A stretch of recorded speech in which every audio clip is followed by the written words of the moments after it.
लाख छात्र, महीनों की कड़ी मेहनत और एक अनिश्चित भविष्य। देश के लाखों मेडिकल छात्र इस वक्त गहरे तनाव और असमंजस की स्थिति में। नेशनल टेस्टिंग एजेंसी यानी कि एनटीए की तरफ से 3 मई 2026 को आयोजित की गई नीट यूजी परीक्षा के विवादों में घिरने के बाद केंद्र सरकार ने मामले की गंभीरता को देखते हुए जांच की कमान एक बार फिर सीबीआई को सौंप दी। इस पूरे मामले में पेपर लीक सिंडिकेट के तार का दायरा लगातार बढ़ता जा रहा है। अब तक 3 राज्यों से कुल 5 गिरफ्तारी हुई है, लेकिन नीट पेपर लीक और बच्चों के भविष्य के साथ खिलवाड़ करने वाले मास्टरमाइंड तक अब सीबीआई अभी तक नहीं पहुंच पाई है। सबसे पहले आपको बड़ी खबर बता देते हैं, क्योंकि लगातार इसको लेकर के कई सारे सवाल हैं, लेकिन बड़ी जानकारी यह है कि पुणे में 2 और संदिग्धों को हिरासत में लिया गया है। मनीषा वाघमारे और शेषराज सोलंकी हिरासत में लिए गए हैं। दोनों नेटवर्क में मध्यस्थ की भूमिका निभा रहे थे। हिरासत में लेकर पुलिस लगातार पूछताछ कर रही है। अभी तक जो इन्फॉर्मेशन है वो ये कि इस नेटवर्क का काम ऐसे छात्रों और अभिभावकों की तलाश करना था जो कि मेडिकल एडमिशन के लिए कोशिश कर रहे थे। उनसे पैसे वसूले जाते थे, मुख्य आरोपियों तक पहुंचाने की कोशिश होती थी। पुलिस को शक है कि पूरे रैकेट में संगठित नेटवर्क सक्रिय था, जो कि नीट जैसी अहम परीक्षा में सफलता दिलाने का लालच देकर अभिभावकों से लाखों रुपए की वसूली कर रहा था।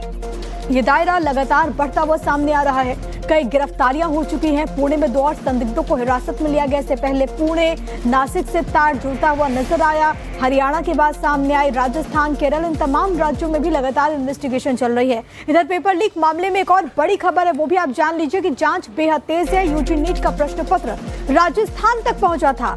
यश यादव के जरिए राजस्थान पहुंचा था पेपर। पुलिस ने यश यादव को गुरुग्राम से गिरफ्तार किया, तो अब इसका सेंटर गुरुग्राम बताया जा रहा है। सूत्रों के अनुसार राजस्थान पहुंचने पर पेपर को 2 लाख से 5 लाख रुपए में बेचा गया। जो खुलासे हो रहे हैं एक एक करके वो बहुत चौंका देते हैं। परत दर परत ये पूरा मामला सामने आ रहा है और मालूम पड़ता है कि कैसे स्टूडेंट्स के भविष्य के साथ खिलवाड़ किया जा रहा था, कैसे सपनों का सौदा किया जा रहा था। और वो सौदागर कोई और नहीं, ये वो चेहरे हैं जिनको गिरफ्तार किया गया है। 5 लोगों की अभी अरेस्टिंग हुई है, लेकिन ये नेक्सस कितना ज्यादा फैला हुआ है, कौन कौन इसमें अहम किरदार, क्या उनका रोल, इन तमाम चीजों को लेकर के लगातार जांच चल रही है। इसी पूरे मामले से जुड़ी एक और बड़ी खबर है कि नीट पेपर लीक मामले में ट्रांजिट रिमांड लिया गया है। धनंजय लोखंडे को 2 दिन के रिमांड पर भेजा गया है। गिरफ्तारी के बाद आरोपी को कोर्ट में पेश किया गया। नासिक से गिरफ्तारी हुई है और अब इस पूरे मामले में दिल्ली में सीबीआई पूछताछ करेगी।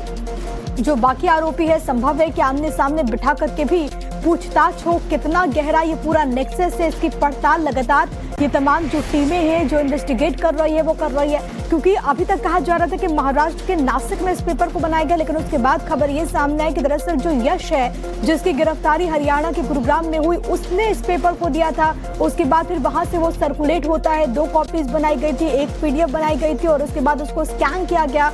कहा यह गया कि इस पूरे प्रोसेस में आप सोचिए कि हाईटेक संसाधनों का इस्तेमाल किया गया ताकि इन लोगों को पकड़ा ना जा सके। बकायदा व्हाट्सएप ग्रुप बनाए गए जहां पर उन लोगों को जोड़ा गया जो कि अपने बच्चे का एडमिशन कराना चाहते थे, मेडिकल में जो कि एंट्रेंस करवाना चाहते थे, उनसे बकायदा मोटी राशि भी इन लोगों ने वसूला था। नीट पर अरविंद केजरीवाल ने पोस्ट किया है, कौन है ये बड़े लोग, उन्होंने सवाल पूछा। तो बड़ी खबर यह है कि इस पर सियासत बेहद तेज है। इसी पूरे मामले में आम आदमी पार्टी के संयोजक अरविंद केजरीवाल की तरफ से पोस्ट करते हुए बड़े हमले किए गए हैं। उन्होंने पूछा है कि ये बड़े लोग कौन है। उनका कहना था कि सरकार आखिरकार किसको बचा रही है, किसका नाम बाहर आने का डर है। सीधे तौर पर यहाँ पर विपक्ष लगातार सरकार को घेर रहा है। अरविंद केजरीवाल का ये पोस्ट जिसमें वो सवाल पूछते हैं कि आखिरकार किसको बचाया जा रहा है। उन्होंने सरकार से पूछा कि क्या किसी को सरकार बचा रही है, ये उनकी तरफ से पोस्ट किया गया है। अब देखिए अरविंद केजरीवाल जो पोस्ट करते हैं उसमें वो सीधे तौर पर लिखते हैं कि बड़े लोग कौन है, सरकार किसको बचा रही है, किसका नाम बाहर आने का डर है। 3 सवाल उन्होंने पूछे हैं और सबसे बड़ी बात है कि लगातार विपक्ष उसको लेकर के आक्रामक है, लेकिन इस सियासत के बीच कई सारे सवाल हैं जो कि आम जनता के बीच में है, उन अभिभावकों के बीच में है जो कि अपने बच्चे को डॉक्टर बनाना चाहते हैं, जो कि उसकी पढ़ाई में पूरा अपना जीवन खपा देते हैं। देश की सबसे बड़ी मेडिकल प्रवेश परीक्षा नीट पेपर लीक मामले में इधर जांच तेज है और इसी कड़ी में सीबीआई की टीम 4 आरोपियों को लेकर न्यायाधीश धर्मेंद्र कुमार शर्मा के आवास पहुंची। सीबीआई अधिकारी आरोपियों को एसओजी मुख्यालय से लेकर जज के घर पहुंचते हैं। चारों आरोपी मुंह छिपाए हुए नजर आए। उस वक्त की तस्वीरें भी हम आपको दिखा रहे हैं। नवभारत ने जब सवाल पूछा तो जवाब देने से वो बचते हुए नजर आए। इस दौरान हमने जब सीबीआई अधिकारियों से बातचीत करने की कोशिश की तो अधिकारियों ने भी किसी सवाल का जवाब नहीं दिया। फिलहाल ये साफ नहीं हो पाया कि चारों आरोपियों को कितने दिनों के रिमांड पर लिया गया है। आगे जांच एजेंसी क्या कार्रवाई करने वाली है। आरोपियों की पहचान को लेकर के भी अभी तक आधिकारिक तौर पर ऐसा कोई जानकारी सामने नहीं आई है, लेकिन इस पूरे मामले में एक के बाद एक कई गंभीर खुलासे हो रहे हैं। माना यह जा रहा है कि आने वाले दिनों में मामले में और भी बड़े नाम सामने आ सकते हैं। आने वाले दिनों में और भी कार्रवाइयां हो सकती है, इस बात की भी जानकारी है। लेकिन फिलहाल ये तस्वीरें आपको लगातार दिखाते हुए, क्योंकि यहाँ पर जज के आवास पर इन तमाम आरोपियों को लेकर के सीबीआई की टीम पहुंची थी। आपको ये बताते चले कि इस पूरे मामले में लगातार जो सीबीआई की टीम है वो इन्वेस्टिगेट कर रही है। राजस्थान एसओजी की तरफ से भी जांच की गई। लेकिन अब आपको ये बताते हैं कि अभी तक कहां से नीट पेपर लीक के आरोपियों को गिरफ्तार किया गया, क्योंकि ये जो पूरा आंकड़ा है और ये जो पूरे तारे वो अलग अलग राज्यों से जुड़े हुए हैं। तो आप जान लीजिए, नीट पेपर लीक मामले में अब तक 5 आरोपियों को गिरफ्तार किया गया है। सबसे पहले बात करेंगे महाराष्ट्र के नासिक की। आप ये पूरा मैप देख रहे हैं, इसके जरिए मैं आपको बता रही कि कहां से तार जुड़े हुए हैं। शुभम खैरनार को नासिक से गिरफ्तार किया गया महाराष्ट्र में। इसके अलावा राजस्थान चले, यहाँ से जयपुर में मांगीलाल बिवाल को गिरफ्तार किया जाता है। राजस्थान के जयपुर से ही विकास बिवाल को भी अरेस्ट किया गया है। दिनेश बिवाल का भी नाम इसमें सामने आया। इसके अलावा हरियाणा की अगर बात करें तो यश यादव को गुरुग्राम से गिरफ्तार किया गया। इन सब की भूमिका बहुत अहम थी। कहा जा रहा है कि यश की तरफ से ही ये जो कॉपी है वो यहाँ पर मुहैया कराई गई थी और इसके बाद दिनेश बिवाल ने बकायदा इसको बेचा था। तमाम चीजों को लेकर के इन्वेस्टिगेशन की जा रही है। लेकिन जैसे जैसे मामले आगे बढ़ रहे हैं, कई अहम खुलासे होने की उम्मीद की जा रही है। हमारे साथ हमारे सहयोगी अतुल इस वक्त महाराष्ट्र से जुड़ गए। सीधे उनका रुख करते हैं। अतुल, क्योंकि इस पूरे मामले में महाराष्ट्र में नासिक हो या पुणे, दोनों केंद्र बताए जा रहे हैं। पुणे से खबर है कि 2 और संदिग्धों को हिरासत में लिया गया है। ताजा अपडेट्स क्या, इनके रोल को लेकर क्या इंफॉर्मेशन? जी देखिए, इस मामले में जो धनंजय लोखंडे था उसके साथ एक महिला जो ब्यूटी पार्लर चलाती है पुणे में ही, उसने जो है संपर्क बनाया था इंस्टाग्राम के जरिए। जो इन दोनों की थी वो लगातार पिछले 3 सालों से बात हो रही थी। मनीषा वाघमारे नाम है उस महिला का। और उसके अलावा एक और युवक को जो है फिलहाल हिरासत में लिया गया है और उससे भी पूछताछ की जा रही है, क्योंकि ये दोनों बताए जा रहे हैं, जो पुलिस के सोर्सेस हैं वो ये बता रहे हैं कि ये दोनों लोखंडे के लिए, धनंजय लोखंडे के लिए उन स्टूडेंट्स का इंतजाम किया करते थे जिन्हें पेपर की जरूरत है या उनके पेरेंट्स को पेपर की जरूरत है, क्योंकि वो अपने बच्चों को मेडिकल में जो है नीट की परीक्षा पास कराना चाहते हैं। ऐसे जो टारगेट्स, ऐसे जो पेरेंट्स या स्टूडेंट्स हैं जिनको जरूरत थी, उन्हें ढूंढते थे और उनके साथ पैसों की डीलिंग होती थी। ये डीलिंग 10 लाख से बढ़कर 30 लाख 35 लाख तक जाती थी। तो कहीं ना कहीं जो इस मामले में पैसे की जो लेन देन की बात है, एक मनी ट्रायल की बात है, उसकी भी जो है जानकारी मिली है। और फिलहाल जो मनीषा वाघमारे है, जो धनंजय लोखंडे से लगातार संपर्क में थी, उसके बैंक अकाउंट्स भी खंगाले जा रहे हैं और हाल फिलहाल में काफी ज्यादा जो है नकदी का ट्रांसफर जो है एक दूसरे अकाउंट में काफी। आपने जो जानकारी दी है वो बहुत ज्यादा गंभीर है। वो ये बताती है कि किस तरीके से पूरा खेल चल रहा था। मतलब एक ब्यूटी पार्लर संचालिका वो इन तमाम कस्टमर्स को ढूंढती थी और इसके बाद सौदा करती थी।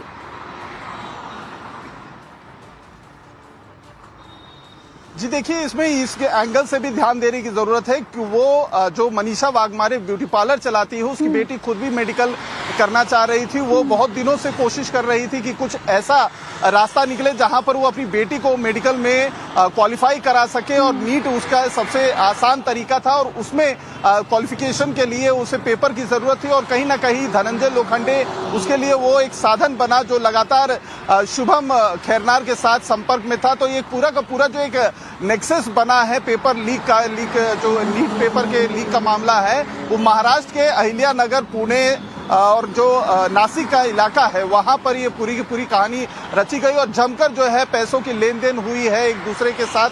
ये लोग जो है थे और अभी फिलहाल जो पुणे में ये 2 लोगों को, संदिग्धों को हिरासत में लेकर उनसे पूछताछ की जा रही है, उसमें मनी ट्रेल जो सामने आ रहा है, उसकी वजह से ये मामला और भी ज्यादा सनसनीखेज हो गया है। सीबीआई भी लगातार जो है पुणे में अपनी एक टीम लगा के रखी हुई है। हालांकि जो धनंजय लोखंडे थे उसको जो है आज सुबह तड़के सीबीआई की टीम लेकर दिल्ली रवाना हो चुकी है, लेकिन इस चुकी मामले में कहीं ना कहीं एक बड़ा लेकिन आप ये जो बातें अतुल बताई है उससे मतलब नाराजगी भी होती है, चिंता भी होती है कि इतना बड़ा जाल बुना जा रहा था, ये पूरा नेक्सस चल रहा था, लेकिन किसी को कानो कान तक खबर नहीं लगी। मैं लौट रही हूं आपके पास, लेकिन इस पूरे मामले का असर देश के अलग अलग जगहों पर देखने को मिल रहा है। देश की राजधानी दिल्ली की बात करें तो वहां पर बड़ी तादाद में लोग सड़कों पर हैं, वहां पर विरोध हो रहा है। एक रिपोर्ट हमारी सहयोगी भावना किशोर ने भेजी, आपको दिखा देते हैं।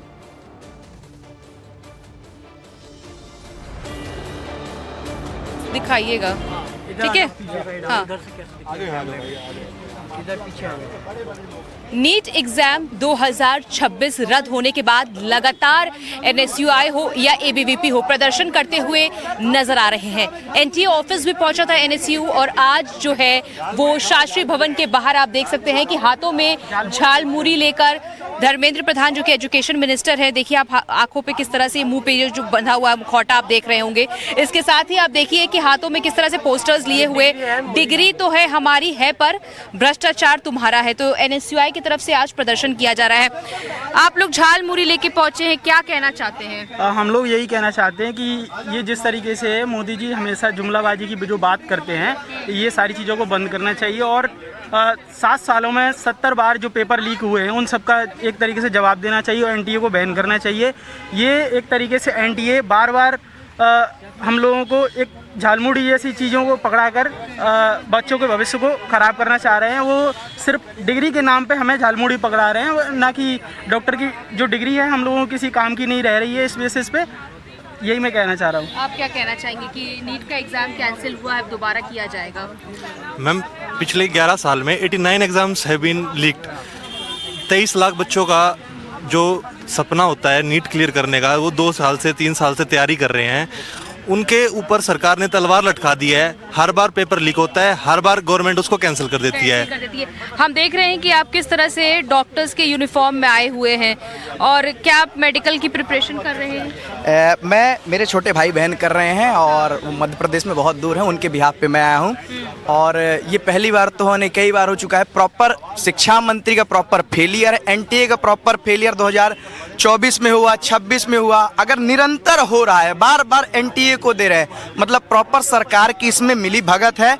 जो लोग गिरफ्तारी भी जिनकी, उन्होंने कहा कि हम तो सिर्फ नुमाइंदे हैं, हमसे अभी ऊपर वालों को पकड़े। सीबीआई की जांच 2024 में था। सीबीआई की जांच जो है वो चल रही है, दोबारा एग्जाम होंगे।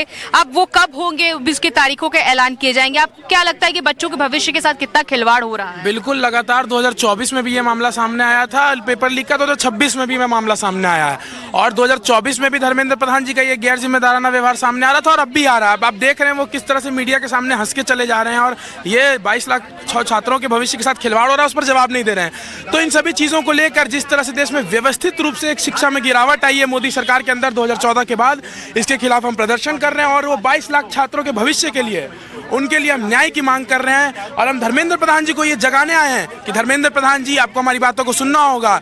जिस तरह से देश में मोदी जी ने एक परंपरा बना दी कि झालमुड़ी बेचो, पकौड़ा तलना भी एक डिग्री, एक आय का साधन है, उसके खिलाफ हम प्रदर्शन कर रहे हैं। देश में शिक्षा और रोजगार को बचाने के लिए ये एक बड़ी लड़ाई हम आप लोग क्या करने वाले हैं? आप लोग यहाँ पहुंचे हुए हैं शास्त्री भवन के पास। बिल्कुल, आप जानते हैं जिस तरह से शिक्षा मंत्रालय हमारे सामने है, इससे पहले भी हमने यहाँ प्रदर्शन किया। कल हमने धर्मेंद्र प्रधान जी के घर के बाहर भी प्रदर्शन किया। और इसी बीच एक बड़ी खबर है, फोडा की तरफ से प्रधानमंत्री मोदी को एक पत्र लिखा गया है। Federation of resident doctors association ने लेटर लिखा, पेपर लीक मामले में कठोर कार्रवाई करने की मांग की गई है। ये जो चिट्ठी लिखी गई है वो आपकी टीवी स्क्रीन पर फेडरेशन ऑफ रेजिडेंट डॉक्टर्स की तरफ से, जो पूरा एसोसिएशन है उसकी तरफ से ये पूरी चिट्ठी लिखी गई, और इसमें अलग अलग पॉइंटर्स में जिक्र है। और सबसे बड़ी बात है, क्योंकि ये जो पूरा मसला आप सोचिए उन डॉक्टर से जुड़ा हुआ है, उन तमाम स्टूडेंट से जुड़ा हुआ है जो कि सालों भर मेहनत करते हैं ताकि वो अच्छे डॉक्टर बन सके, लेकिन वहीं पर कुछ लोग ऐसे होते हैं जो कि कैसे उनके सपनों को ताक में रख देते हैं। इसी को लेकर के भारी गुस्सा भी है, नाराजगी भी है, कम से कम इस बात को लेकर के कि आखिरकार विश्वसनीयता, पारदर्शिता कैसी लाई जा सके, क्योंकि ऐसा नहीं है कि एनटीए की तरफ से पहली बार कोई पेपर हो और उसमें लीक कोई खबर सामने आई हो। इससे पहले भी 2024 में नीट पीजी परीक्षा को लेकर के कुछ इसी तरीके की खबर सामने आई थी। मामला देश की सर्वोच्च अदालत तक भी पहुंचा, लेकिन नीट यूजी परीक्षा की विश्वसनीयता को दोबारा बहाल करना और देश के 24 लाख छात्रों के टूटे हुए मनोबल को जीतना इस वक्त प्रशासन के लिए किसी अग्नि परीक्षा से कम नहीं। शून्य से दोबारा शुरुआत करने की इस कवायद में नेशनल टेस्टिंग एजेंसी के सामने सुरक्षा और समय के बीच एक बेहतर और बारीक संतुलन बनाने की चुनौती है। अब आपको बताते हैं कि आखिर एनटीए के सामने इस परीक्षा को दोबारा से कंडक्ट करने में कौन कौन सी बड़ी चुनौतियां हैं। तो ये आपको ग्राफिक्स के जरिए हम समझाने की कोशिश करते हैं कि आखिरकार क्या चुनौतियां हैं, क्या चैलेंजेस हैं। दोबारा परीक्षा कराने के लिए नया पेपर सेट करना होगा। नए पेपर के लिए एक्सपर्ट्स की टीम की फिर से जरूरत पड़ेगी। नए प्रश्न पत्र बनाने में काफी समय लग सकता है। पेपर तैयार होने के बाद प्रिंटिंग प्रक्रिया भी शुरू होगी और सबसे बड़ा जोखिम प्रिंटिंग के दौरान ही पेपर लीक का हमेशा रहता है। अब सुरक्षा के बीच देश भर में पेपर पहुंचाना भी एक चैलेंज होता है। पूरी प्रक्रिया में कई हफ्तों से महीनों तक का समय लग सकता है। संभावना यह है कि परीक्षा जून या फिर जुलाई में कराई जाए। रिजल्ट अगस्त सितंबर तक आ सकते हैं। काउंसलिंग में भी 2 महीने लग सकता है। नया मेडिकल सेशन नवंबर दिसंबर तक खिसक सकता है, इसकी भी संभावनाएं यहाँ पर बनी हुई है। तो एक नहीं कई सारी चुनौतियां हैं, क्योंकि नीट जैसी पेपर को कंडक्ट कराना इतना आसान नहीं होता है। अब नीट पेपर लीक से जुड़ी एक और बिग ब्रेकिंग आप जान लीजिए। आरोपी धनंजय लोखंडे को लेकर के खबर की खुलासा ये हुआ कि स्टूडेंट्स को एजेंट के तौर पर इस्तेमाल किया गया। स्टूडेंट्स और लोखंडे के साथियों का गठजोड़ था। साथ मिलकर पेपर खरीदने वालों की पहचान क्या करते थे। सीबीआई पूरी कनेक्शन को चेक कर रही है कि आखिरकार किस तरीके से पूरा नेक्सस काम कर रहा था और अलग अलग किरदारों को ढूंढना एक बहुत बड़ी चुनौती है। धनंजय लोखंडे के तार कहां से जुड़े हुए थे, इसको गिरफ्तार किया जाता है और उसके बाद पुणे से, जैसा कि मैंने आपको बताया, कि 2 और संदिग्धों को अरेस्ट किया गया। इसमें एक वो भी है जो कि पार्लर संचालिका थी, जो कि लगातार लोगों से बात करती थी, उन लोगों को जोड़ने का काम करती थी जो कि क्वेश्चन पेपर, गेस्ट पेपर खरीदना चाहते थे। अब नीट की परीक्षा में मची धांधली के बाद पूरे सिस्टम को क्लीन करने का ब्लूप्रिंट तैयार हो चुका है। नेशनल टेस्टिंग एजेंसी अब उन लूपहोल्स को बंद करने जा रही है जहां से सेंधमारी की गुंजाइश थी। हाइब्रिड मॉडल से लेकर डिजिटल इंक्रिप्शन तक। आइए अब आपको ये बता देते हैं कि नीट परीक्षा के आयोजन में क्या क्या बड़े बदलाव पर इस वक्त चर्चा हो रही है, कैसे इसको क्लीन बनाने की तैयारी है। तो नीट परीक्षा प्रणाली में बड़े बदलाव पर मंथन तेज हो गया है। एनटीए, डीजी और वरिष्ठ अधिकारियों के बीच बैठकें हुई। हाइब्रिड नीट मॉडल पर सबसे ज्यादा चर्चा है। अब सीबीटी यानी कि कंप्यूटर बेस्ड टेस्ट मॉडल पर भी विचार है, जिसको लेकर के चर्चा लंबे वक्त से चल रही है। डिजिटल फॉर्म में एन्क्रिप्टेड पेपर भेजने की तैयारी है। एग्जामिनेशन सेंटर पर ही पेपर प्रिंट करने का प्रस्ताव भी है। सीसीटीवी निगरानी और हाई सिक्योरिटी सिस्टम पर जोर दिया जा रहा है। पेपर ट्रांसपोर्टेशन रिस्क खत्म करना इसका लक्ष्य है। 20 लाख छात्रों के लिए सीबीटी लागू करना एक बहुत बड़ी चुनौती है। शुरुआत में ओएमआर के साथ हाइब्रिड मॉडल लागू होने की संभावना है। तो ये तमाम विकल्प है जिस पर इस वक्त एनटीए विचार कर रहा है, ताकि लूपहोल जितने भी हैं उसको खत्म किया जा सके। इसी बीच एक और बड़ी खबर, एक महिला से भी पूछताछ चल रही है। पुणे पुलिस ने एक महिला को हिरासत में लिया।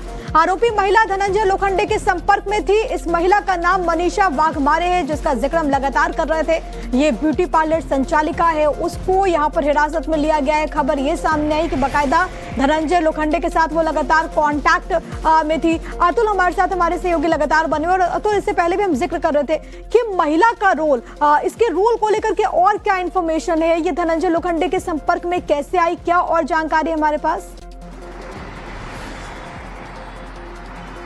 जी देखिए, ये बताया जा रहा है, जो शुरुआती जानकारी मिली है, धनंजय लोखंडे के साथ मनीषा वाघमारे इंस्टा चैट के जरिए संपर्क में आई थी। उसमें जो लोखंडे है उसने इस तरीके की बात, कॉन्फिडेंस दिया था मनीषा को कि उसे कुछ इस तरीके के लोग संपर्क में हैं जो मेडिकल के जो पेपर्स हैं उसमें मदद कर सकते हैं। और यही वजह था कि वो लगातार इंस्टा पे चैटिंग के जरिए 3-3.5 साल तक उसके साथ संपर्क में थी। और जब उसकी बेटी को नीट की परीक्षा पास करने की या मेडिकल स्टूडेंट बनने की जो इच्छा थी, उसकी जो है हर गुजरते पल के साथ नए खुलासे हो रहे हैं। मैं लौट रही हूँ, लेकिन एक और बड़ी खबर है, क्योंकि इस पूरे मामले में मनी ट्रेल की जांच तेज हो गई है। 5 आरोपियों से सीबीआई मुख्यालय में गहन पूछताछ जारी है। पेपर लीक नेटवर्क से जुड़े पैसों के लेन देन की जांच चल रही है। अभी तक की जांच में आरोपी और अभ्यर्थियों के बीच 10 लाख की मनी ट्रेल का खुलासा हुआ है। CBI evidence, bank transaction, WhatsApp chat, communication trail की जांच में इस वक्त जुटी हुई है। सूत्रों के हवाले से बड़ी खबर। अनुज हमारे साथ, हमारे सहयोगी लगातार कनेक्टेड है इस वक्त। अनुज, क्योंकि इस पूरे मामले में लगातार नए खुलासे हो रहे हैं, अभी तक जो जानकारी है 10 लाख की मनी ट्रेल का खुलासा हुआ है। अभी इन्वेस्टिगेशन कहां तक पहुंची सीबीआई की?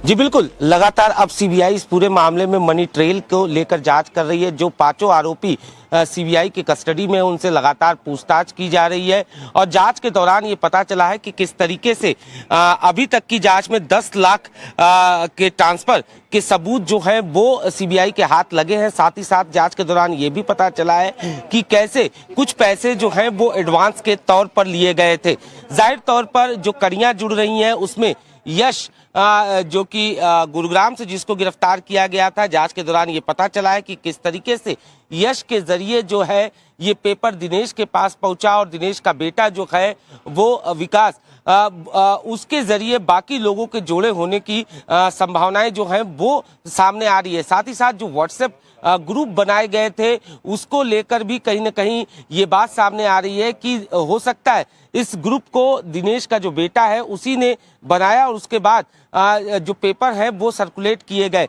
तो लगातार अब जो कड़ियां हैं वो धीरे धीरे एक तरीके से कहा जा सकता है कि इस पूरे मामले की जुड़ती हुई नजर आ रही है। चूंकि सीबीआई पूरे मामले की जांच कर रही है, सीबीआई लगातार पूछताछ कर रही है। जो आरोपी सीबीआई की कस्टडी में है 5, उनसे लगातार पूछताछ की जा रही है और कई खातों से जो पैसे, चूंकि ऑनलाइन पेमेंट कुछ पैसे किए गए थे, उनके बारे में भी कहीं ना कहीं जानकारियां सीबीआई के हाथ लगी है।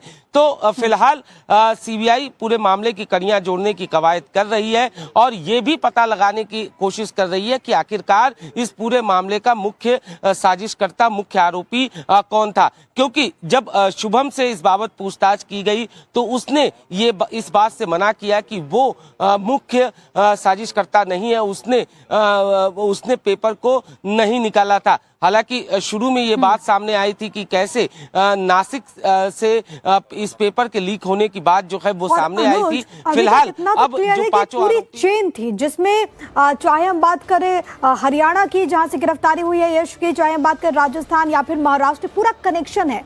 अब इसको लेकर के इन्वेस्टिगेशन की जा रही है कि इसमें और कौन लोग हैं और कौन कौन से किरदार हैं। बहुत शुक्रिया आपका अनुज, तमाम बातचीत और जानकारी हम तक पहुंचाने के लिए। नीट पेपर लीक मामले में अब सियासत का पारा भी 7वें आसमान पर। एक तरफ आम आदमी पार्टी के प्रमुख अरविंद केजरीवाल ने सीधे जेन जी यानी कि देश के युवा पीढ़ी को ललकारा है, तो वहीं दूसरी तरफ इस बयान पर बीजेपी ने पलटवार करते हुए केजरीवाल पर छात्रों को भड़काने और अराजकता फैलाने का आरोप लगा दिया। 2017 में पेपर लीक हुए, उसके 4 साल बाद 2021 में हुए, उसके 3 साल बाद 2024 में हुए, उसके 2 साल बाद 2026 में हुए, अब उसके 1 साल बाद 2027 में होंगे और हर साल पेपर लीक होंगे अगर आपने कुछ नहीं किया तो। अगर नेपाल का और बांग्लादेश का जेनजी सड़कों पे उतर के अपने देश की सरकारों को बदल सकता है तो हमारे देश का जेनजी पेपर लीक करने वाले मंत्रियों को जेल नहीं भेज सकता है। मुझे अपने देश के जेनजी पे पूरा भरोसा है। अर्बन नक्सल एनार्किस्ट अरविंद केजरीवाल, जिनकी मानसिकता अराजकता वाली है, वो देश के लोकतंत्र को भीड़तंत्र में बदलने का प्रयास कर रहे हैं। शीशमहल में रहने वाले अरविंद केजरीवाल देश के युवाओं को भड़काने का प्रयास कर रहे हैं और ये कह रहे हैं कि जैसे लोकतंत्र त्राही त्राही नेपाल और बांग्लादेश में हुआ, ठीक वैसे भारत के अंदर होना चाहिए। इससे ये साबित होता है कि अर्बन नक्सली अरविंद केजरीवाल अपनी राजनीतिक अवसरवादिता के चलते, because of his political opportunism, गद्दी में आने के संबंध में, सत्ता में आने के लालच में देश के युवा की बलि चढ़ाना चाहते हैं। वो